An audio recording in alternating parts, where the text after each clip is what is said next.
هل أتاك حديث الغاشية وجوه يومئذ خاشعة عاملة ناصبة تصلى نارا حامية تسقى من عين آنية ليس لهم طعام إلا من ضريع لا يسمن ولا يغني من جوع وجوه يومئذ ناعمة لسعيها راضية في جنة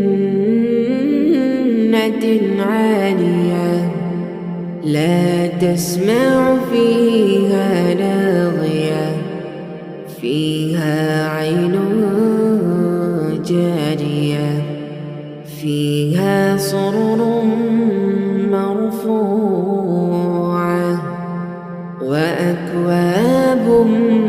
موضوعة ونمارق مصفوفة وزرابي مبثوثة أفلا ينظرون إلى الإبل كيف خلقت وإلى السماء كيف رفعت وإلى الجبال كيف نصبت وإلى الأرض كيف سطحت فذكر إنما أنت مذكر لست عليهم بمسيطر إلا من تولى وكفر